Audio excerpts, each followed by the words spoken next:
السلام عليكم ورحمة الله وبركاته.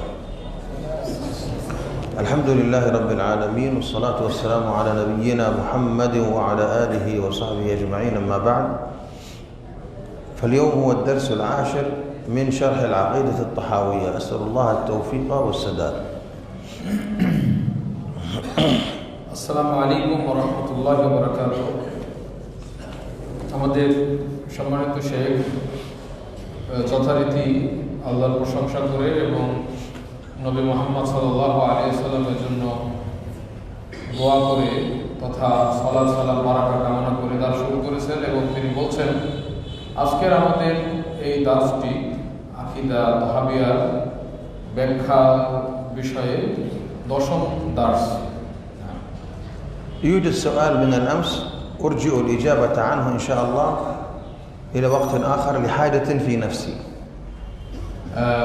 বলছেন যে একটা প্রশ্ন করা হয়েছিল, কিন্তু সেই প্রশ্নের উত্তরটা আজকে দেব না, অন্য সময় দেব। আমার নিজের একটা ব্যক্তিগত প্রয়োজনের জন্য আমি এখন জবাবটা দিচ্ছি না, এটা পরে দেব। আমি মনে করতেছি এখন না দিয়ে উত্তরটা পরে দেব। نعم تفضل. بسم الله الرحمن الرحيم. الحمد لله رب العالمين، والصلاة والسلام على نبينا محمد وعلى آله وصحبه أجمعين، أما بعد. فقال الإمام أبو جعفر الطحاوي رحمه الله: ليس بعد خلق الخلق استفاد اسم الخالق، ولا بإحداث البرية استفاد اسم الباري. استفاد اسمه. استفاد الأول ما هي؟ ليس باسم الخالق. ليس بعد خلق الخلق استفاد اسم الخالق. اسمه مفعول به. اسم الخالق. نعم. استفاد يعني هي مصدر عمل عمل فعله. عمل عمل فعله. استفاد فعل. معذرة. نعم. استفاد فعل. لا حول ولا قوة إلا بالله. الاستفادة مصدر. استفاد فعل ماضي واسم مفعول به. واضح؟ نعم. يقول الطحاوي رحمه الله تعالى: إن الله سبحانه وتعالى لم يستفد بعد خلق الخلق اسم الخالق. اسم الخالق. طبعا الأخ رقيب قرأ من النسخة مضمومة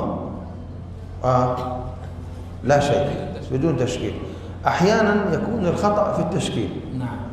فالإنسان لا يلتزم بتشكيل طابع الكتاب، وإنما يلتزم بالصواب.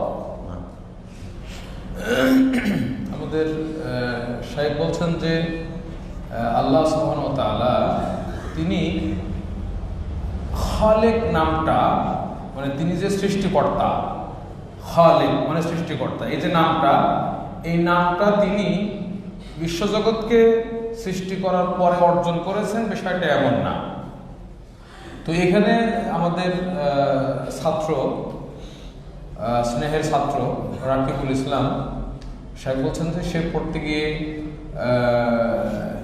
ইসমাল খালেক এখানে না পড়ে ইসমও পড়ে ফেলছে, সম্ভবত সেখানে পেশ দেওয়া আছে।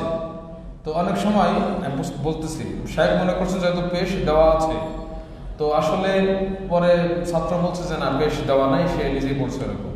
সাহেব বলছেন যে না, এটা অনেক সময় পেশ বইয়ে দেওয়া থাকে, কিন্তু এটা অনুসরণ করা উচিত না। উচিত হবে যেটা অনেক সময় জের জবর পেশ দেওয়া থাকে, ভুল হয়, অনেকে ভুল করে টাইপিংয়ে মিস্টেক করে দিয়ে রাখে।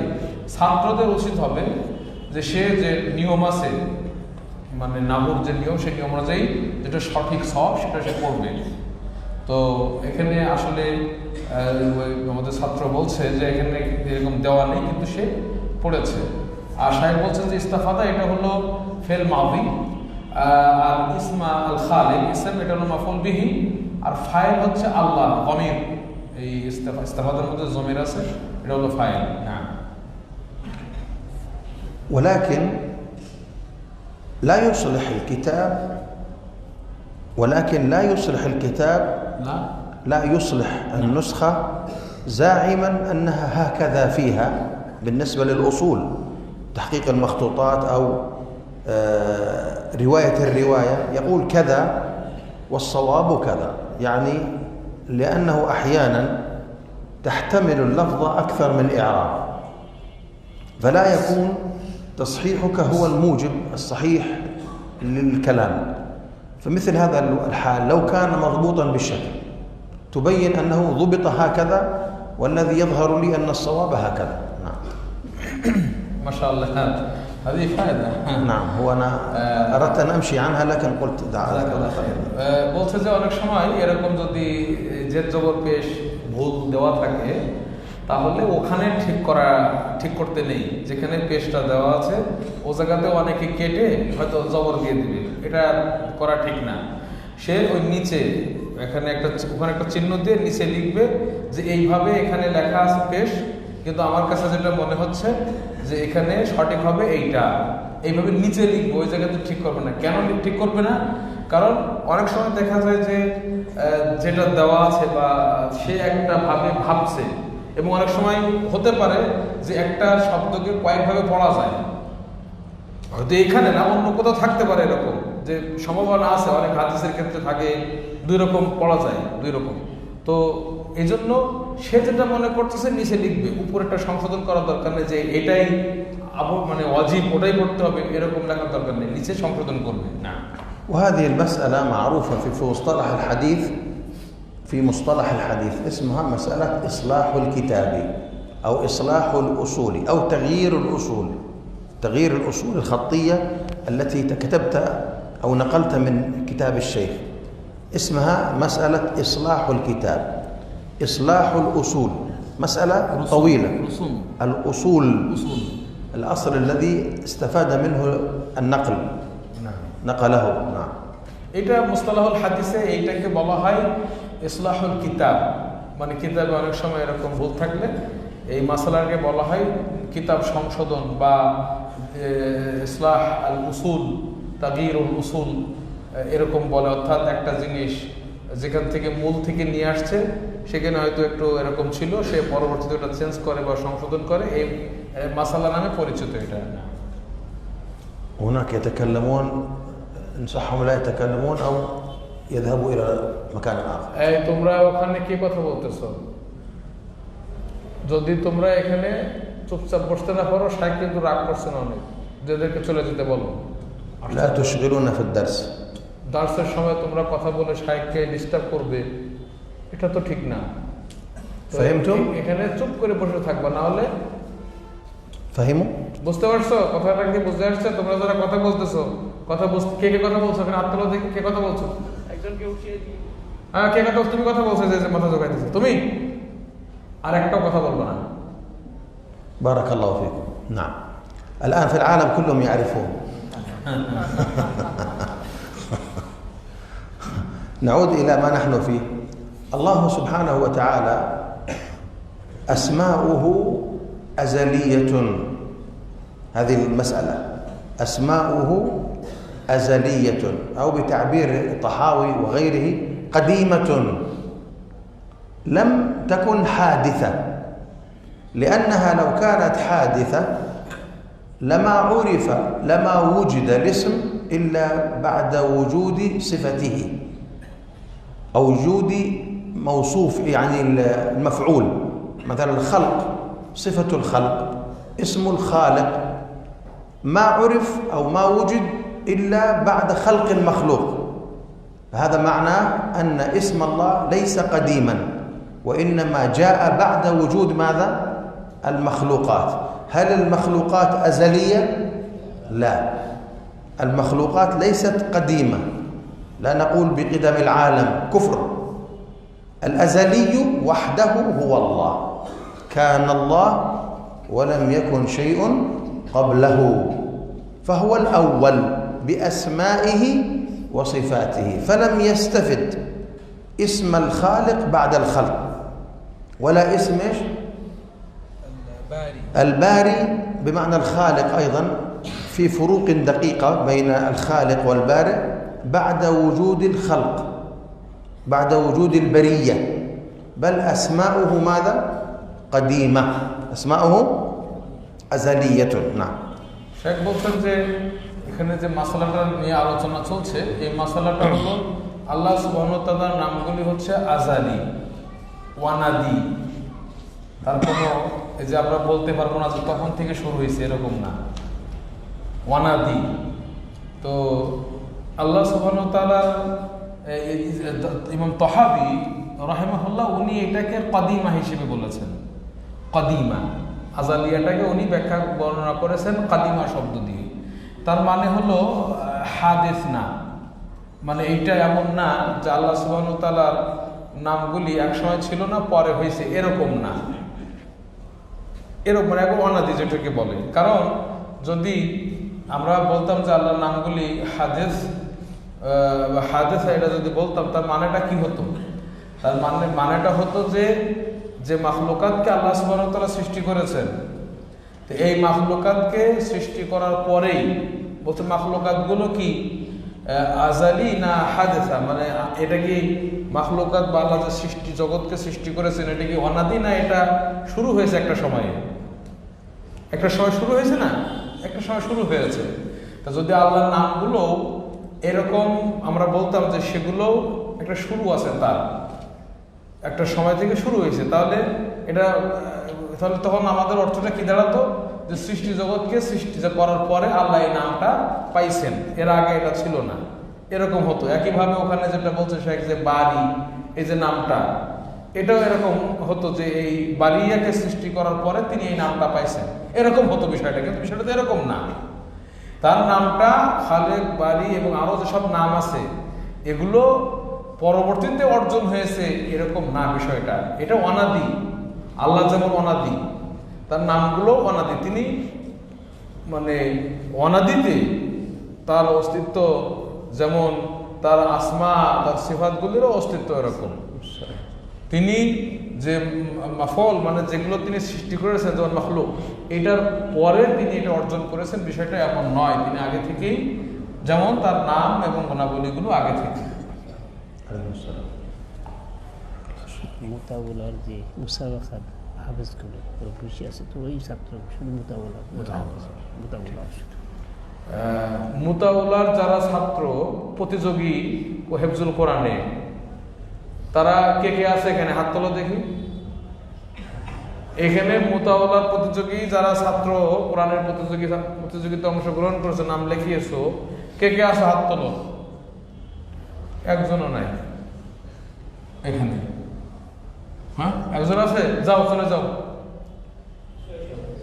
হ্যাঁ, পরীক্ষা দিছো? পরীক্ষা দিচ্ছে।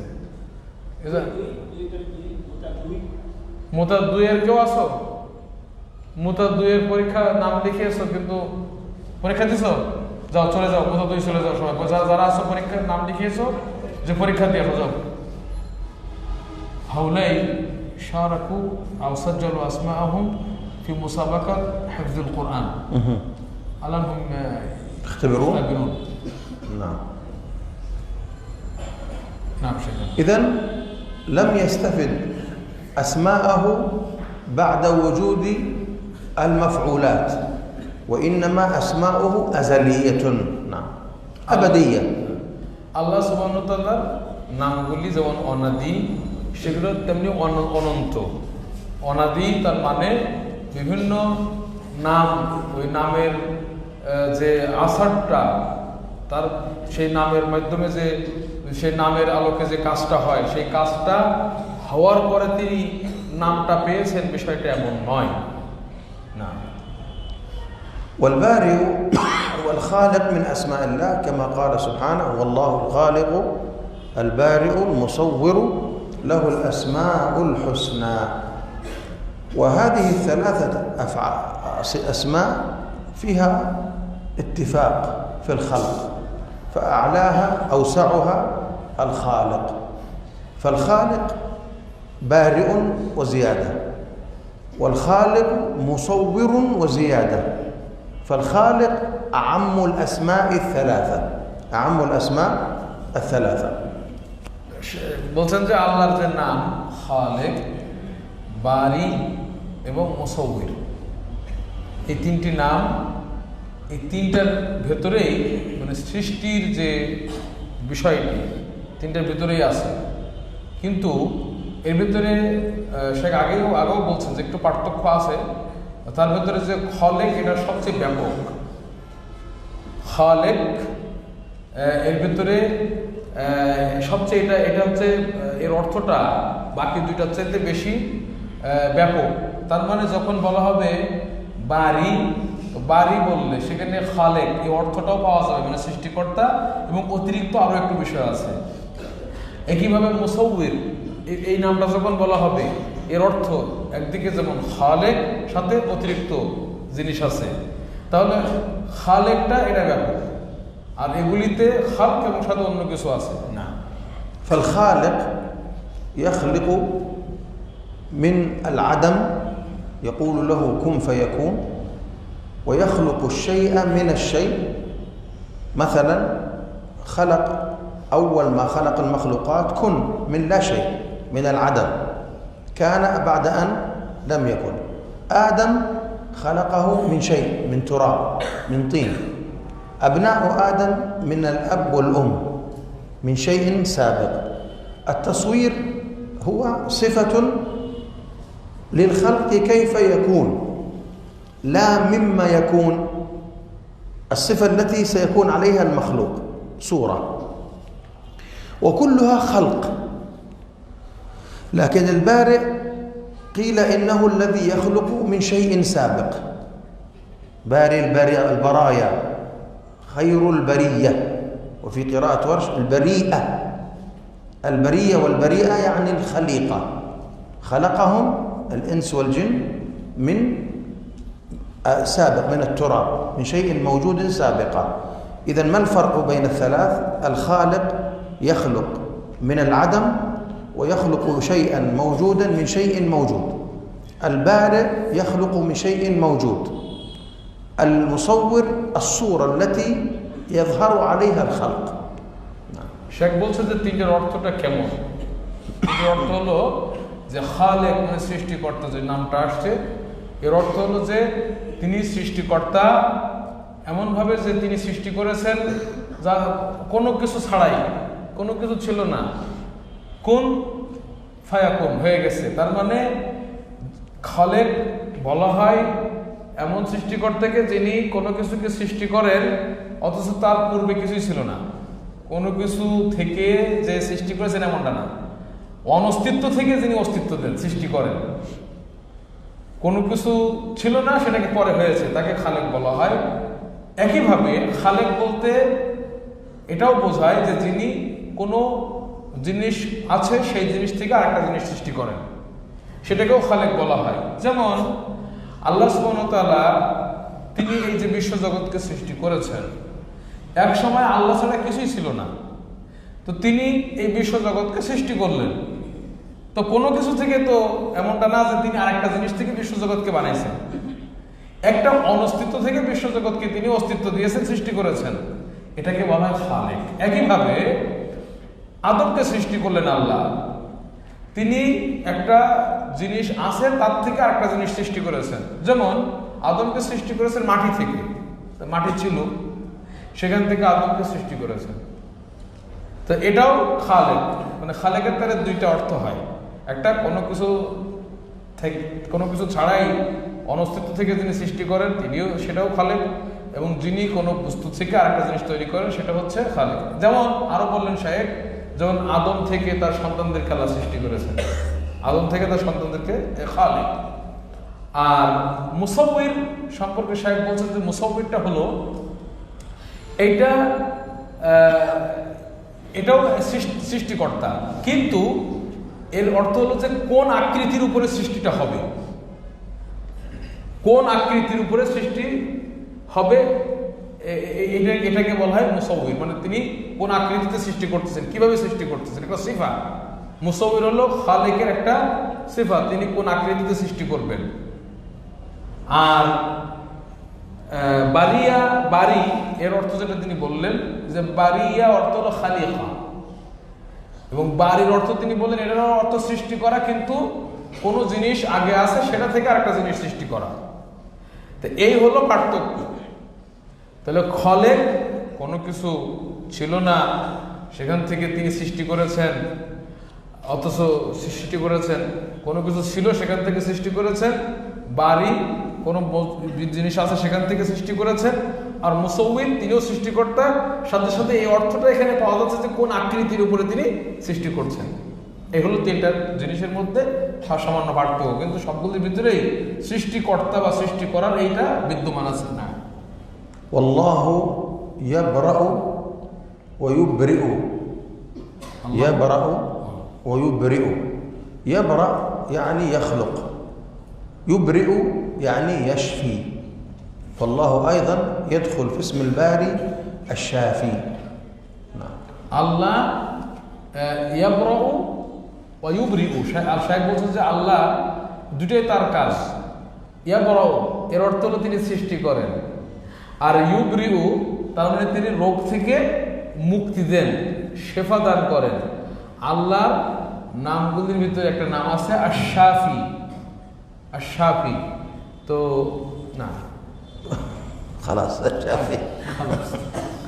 البرء بالفتح الخلق والبرء الشفاء. আল বারউ যদি আমরা এভাবে ফাতহা দিয়ে পড়ি তাহলে এর অর্থ হলো সৃষ্টি করা। আল বুরউ এটা যদি আমরা বাম্মা দিয়ে পড়ি তাহলে অর্থ হলো শেফা বা রোগ মুক্তি দেওয়া। نعم اقرأ. له معنى الربوبية ولا مربوبة، ومعنى الخالق ولا مخلوق. بمعنى له معنى الربوبية يعني صفة، هنا كلمة معنى يريد بها الصفة، فله صفة الربوبية قبل وجود المخلوق المربوب، وهو سبحانه أيضا. الثاني ماذا قال؟ ومعنى الخالق ولا مخلوق. ومعنى الخالق فله صفة الخلق قبل أن يوجد المخلوقات. هذا يتكلم عن أزلية الصفات. في الأول تكلم عن أزلية الأسماء، ثم تكلم عن أزلية الصفات.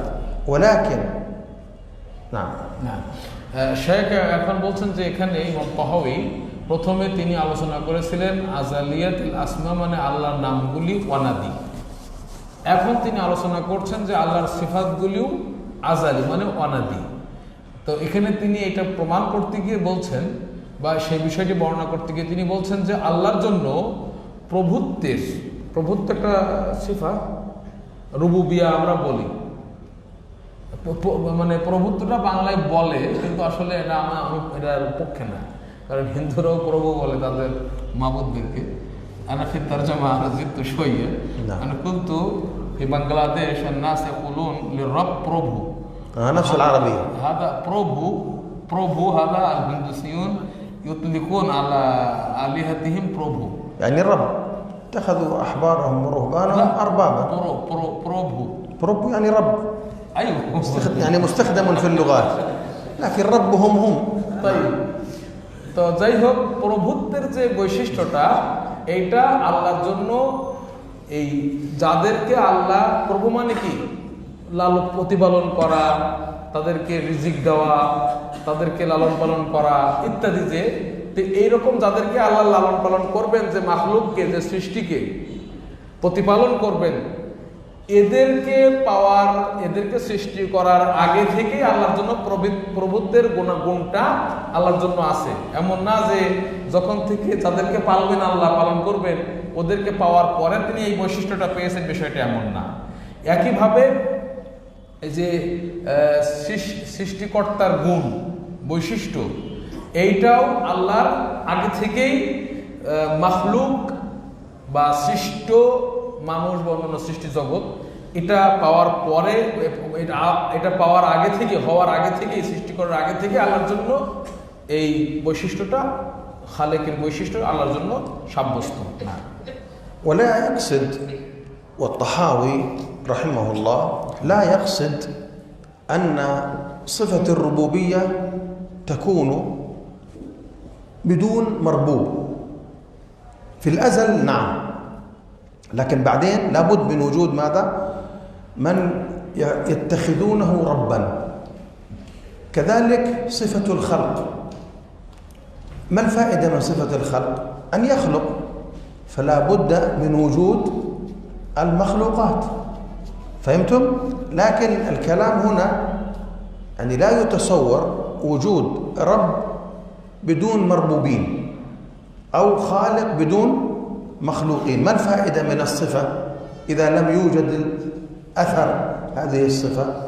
لكن الكلام هنا على أمر أزلي، يعني سابق على الوجود، فهو رب بصفة الربوبية وباسم الرب قبل وجود مربوب في الأزل. هذا الذي فقط يريد أن يبينه الطحاوي رحمه الله. বলছে যে ইমাম তাহাবী রাহিমাহুল্লাহর উদ্দেশ্য এটা না, এটা বোঝানো না যে মারবুব বা সৃষ্টি যাদেরকে আল্লাহ প্রতিপালন করবেন এদের অস্তিত্ব আসবে না বা এরা হবে না ভবিষ্যতে, এটা বোঝানোর উদ্দেশ্য না, বা মাখলুক হবে না এটা উদ্দেশ্য না। না হলে কি ফায়দা? আল্লাহর নাম থাকবে রব, যাকে সবাই রব হিসেবে গ্রহণ করবে, এই যে নামটা বা সিফাতটা, এবং খালেক এই তার নামটা থাকবে, অথচ মাখলুক পাওয়া যাবে না, এটা তাহলে কি ফায়দা? নাম আছে অথচ আসার পাওয়া যাবে না। তো ইমাম তাহাবীর উদ্দেশ্য এটা না যে মারবুব পাওয়া যাবে না বা মাখলুক পাওয়া যাবে না, এটা বোঝানোর উদ্দেশ্য না। ওর উদ্দেশ্য হলো বরং এইটা বোঝানো যে আল্লাহর সিফাতগুলি এগুলি আজালি, মানে আগে থেকে, এগুলো পাওয়া যাওয়ার আগে থেকেই তিনি এই বৈশিষ্ট্যমণ্ডিত, এবং এটাও তিনি বোঝাতে চাচ্ছেন যে তিনি আগে থেকে এই নামটা থাকার ফায়দা হলো যে ভবিষ্যতে তিনি এগুলো সৃষ্টি করবেন, তিনি এমন কিছু অস্তিত্ব দিবেন যাদেরকে তিনি প্রতিপালন করবেন এবং তারা তাকে রব হিসেবে গ্রহণ করবে। من الحكمة من وجود الخلق وما خلقت الجن والإنس إلا ليعبدون، لكن الخلق جميعا له حكم. من ضمن الحكم إظهار معاني صفات الله، بعض صفات الله عز وجل، إظهار. مثلا صفة الخلق كيف ستظهر بدون وجود مخلوق؟ كيف ستظهر هذه الصفة؟ لا يمكن أن تظهر للوجود عند الله، الله على كل شيء قدير، لكن نحن نتكلم عن إظهارها. إظهارها يكون بوجود المخلوق. صفة غفران الذنوب، كيف سيغفر بدون مذنب، بدون ذنب؟ فبعض الصفات لا تظهر للوجود إلا مع وجود آثارها أو أسبابها، لكن بعض الصفات لا تحتاج، مثل صفة الحياة، صفة الكلام، الله يسبح نفسه سبحاني ما أعظم شأني. صفة السمع لا يحتاج إلى إظهارها للمخلوق، فهو يسمع صوت نفسه. فهمتم؟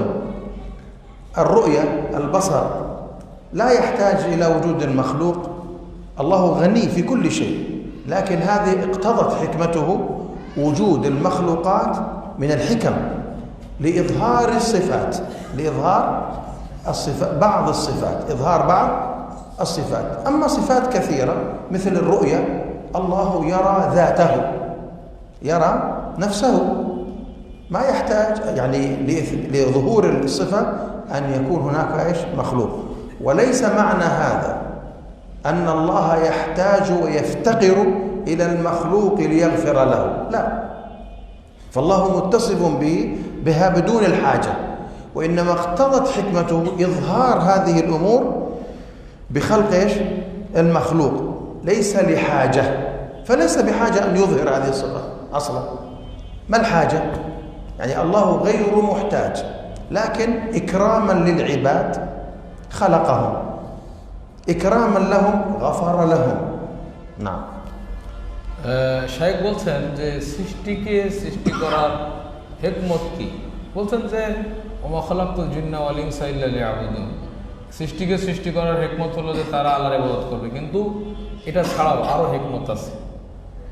সৃষ্টিকে সৃষ্টি করার আরও একটা হিকমত হলো যে আল্লাহ সুবহানাহু ওয়া তাআলা জাহির করবেন, প্রকাশ করবেন মাখলুকের সামনে যে তিনি খালেক।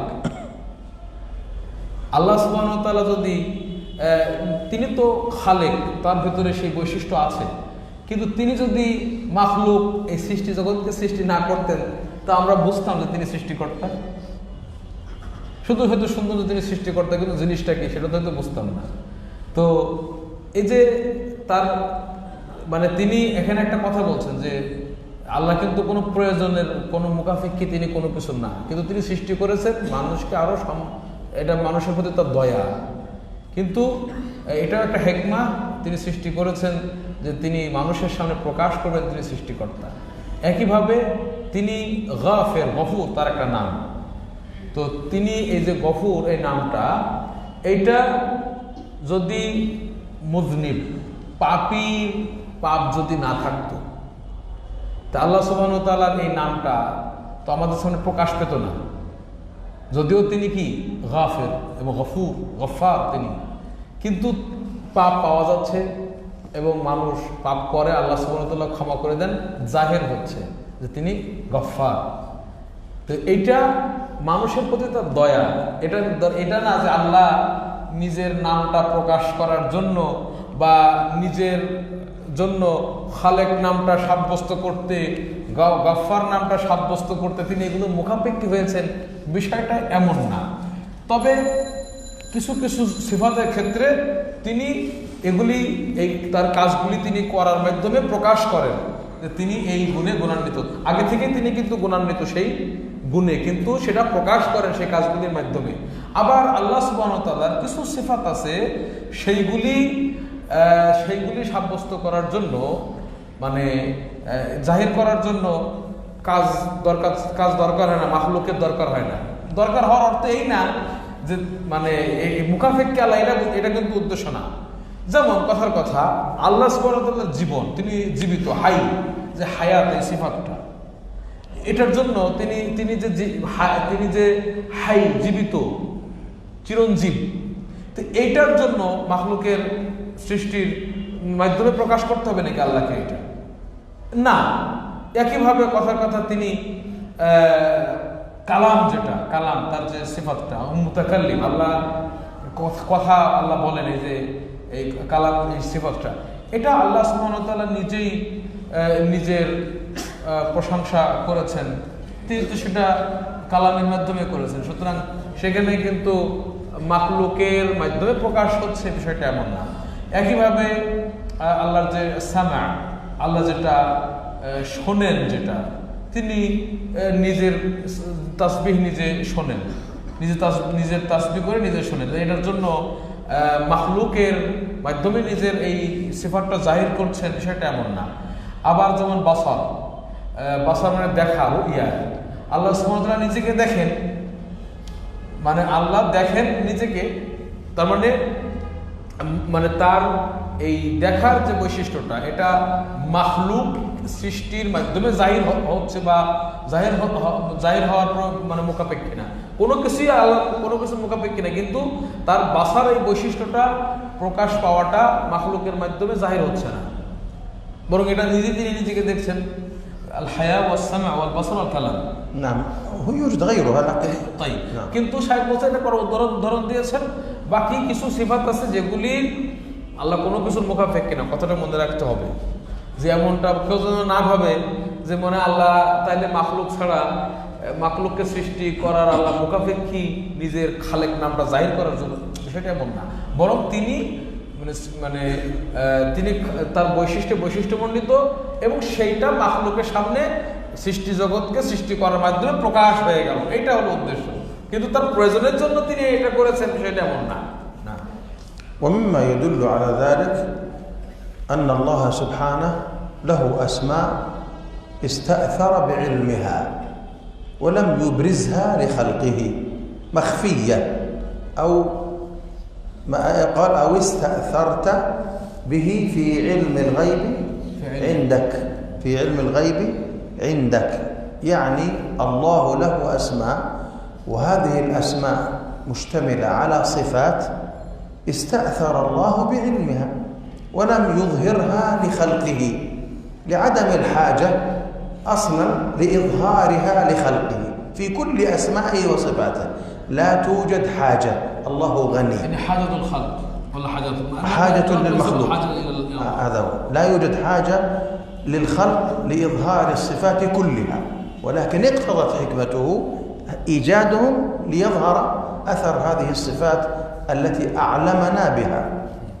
বলছে যে এটা দলিল হলো যে আল্লাহ সুবহানাহু ওয়া তাআলার অনেক নাম আছে, যে নামগুলি আল্লাহ সুবহানাহু ওয়া তাআলা সৃষ্টি জগতের সামনে প্রকাশ করেন নাই।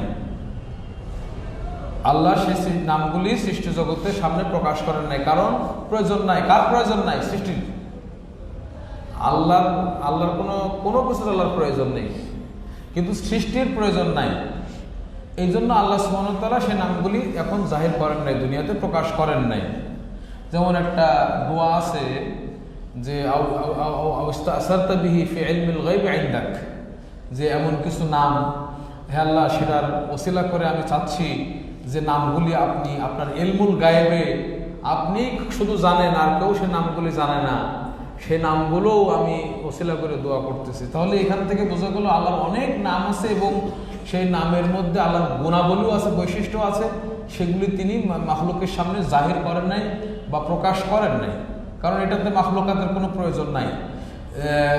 কিন্তু আল্লাহ কিছু কিছু আল্লাহ চেয়েছেন তার হিকমত এবং আল্লাহর যেটা হিকমা, এই হিকমার দাবি অনুযায়ী আল্লাহ সুবহানাহু ওয়া তাআলা কিছু কিছু নাম প্রকাশ করেছেন মাখলুকের সামনে। হিকমতের মধ্যে এটা একটা যে তার সৃষ্টি জানবে আল্লাহর নামের আসার, তারা দেখবে, এজন্য তিনি কিছু কিছু নাম সিফাত এগুলি প্রকাশ করেছেন, কিন্তু এটার মুহতাজ আল্লাহ না, বরং তার মাখলুক। طبعا عشان أنت تمشي، لكن في العادة العلماء يستدلون بالحديث على أن أسماء الله غير محصورة فقط، هذا الذي يستدلون به غالب العلماء. هل رأيتم أحدا يستدل به على عدم الحاجة لإظهار أسمائه وصفاته أو على قدم الصفة؟ نادر ما تجد من ينبه على هذه الفائدة، هذه من فوائد الدروس. نعم. অনেকেই মানে এই যে হাদিসটি শাইখ এখানে উল্লেখ করলেন, বেশিরভাগ ক্ষেত্রে ওলামারা এই হাদিসটা দ্বারা দলিল দিয়ে থাকে যে আল্লাহর নামগুলি সীমাবদ্ধ না, যে নামগুলি আমরা জানি এই পৃথিবীতে, যে নামগুলি আল্লাহ আমাদেরকে জানিয়েছেন কোরআন সুন্নাহর মাধ্যমে, সে নামগুলির মাধ্যমেই নামগুলি সীমাবদ্ধ, বিষয়টা এমন না। এটা দলিল সাধারণত ওলামারা দিয়ে থাকে, কিন্তু খুব কম আলেমকে পাবে যারা এই হাদিস দ্বারা কখনো এই কথা দলিল দিয়েছেন যে আল্লাহ এই নামগুলি প্রকাশ করেন নাই কারণ মাখলুকের প্রয়োজন নাই, মাখলুকের হাজাত নাই, এই জন্য আল্লাহ এগুলি বলে না। এই কথাটা বেশিরভাগ আলেম বলে না, কিন্তু আমরা এটা এখানে উল্লেখ করলাম। আর এটা হলো শায়েখ আমার দিকে ইশারা করে বলছেন যে এটাই হলো দার্সে হাজির থাকার ফায়দা, যে দার্সের অনেক বিষয় জানা যায় যেগুলি হয়তো তুমি অনেক কিতাবে পাবে না। والله أعلم وصلى الله وسلم على نبينا محمد. نعم، لا نحصي ثناء عليك أنت كما أثنيت على، لا نحصي لقلة معلوماتنا عن الموجود حقيقة للرب، فنحن لا نحصي. وقال تعالى ولا يحيطون به علما. نعم. বলছে যে উস্তাদ যে হাদিসের পরে একটা জিনিস স্মরণ করে দিলেন যে আপনার প্রশংসা আমরা করে শেষ করতে পারবো না, গণনা করে শেষ করতে পারবো না। কারণ হলো কি, আমাদের এলেমটা কম। মানে আল্লাহর প্রশংসা যে করব, আল্লাহর যে কত গুণ আর কত তার বৈশিষ্ট্য, এগুলো তো জানিই না আমরা। আর প্রশংসা মানেটা কি? প্রশংসা মানে হলো যে আপনি এইটা করেন, আপনি ওইটা করেন, আপনার এই ভালো গুণ, আপনার এই ভালো গুণ ইত্যাদি। তা আল্লাহর কাজগুলি এত বেশি আছে যে সেগুলো আমরা তো আমাদের মালুমাত কম, যার কারণে আমরা সেটা করে পারবো না। আপনি সেরকম যেরকম আপনি নিজের প্রশংসা করেছেন, মানে আমরা কিন্তু আল্লাহর প্রশংসা করে শেষ করতে পারবো না। আমরা আল্লাহর আফালগুলি যদি গণনা করতে চাই সেগুলি শেষ করতে পারবো না, এই জন্য আমরা আল্লাহর প্রশংসা করে শেষ করতে পারবো না। কারণ হচ্ছে আল্লাহ বলেছেন যে মানুষরা এলেমের মাধ্যমে, জ্ঞানের মাধ্যমে আল্লাহকে সীমাবদ্ধ করতে পারবে না, পরিবেশন করতে পারবে না। তার মানে তাদের জ্ঞানের মাধ্যমে আল্লাহকে পরিপূর্ণভাবে জানবে ক্ষমতা মানুষের নাই। তো সুতরাং যদি আল্লাহকে জ্ঞানের মাধ্যমে সে আয়ত্ত করতে না পারে, সীমাবদ্ধ করতে না পারে, পরিবেশন করতে না পারে, তাহলে সে কিভাবে আল্লাহর প্রশংসা করে শেষ করবে? ওসল্লাল্লাহু ওয়াসাল্লাম আলা নবিনা মুহাম্মদ ওয়া আলহামদুলিল্লাহি রাব্বিল আলামিন। এরপরে শেখ শেষ করে দিয়েছেন।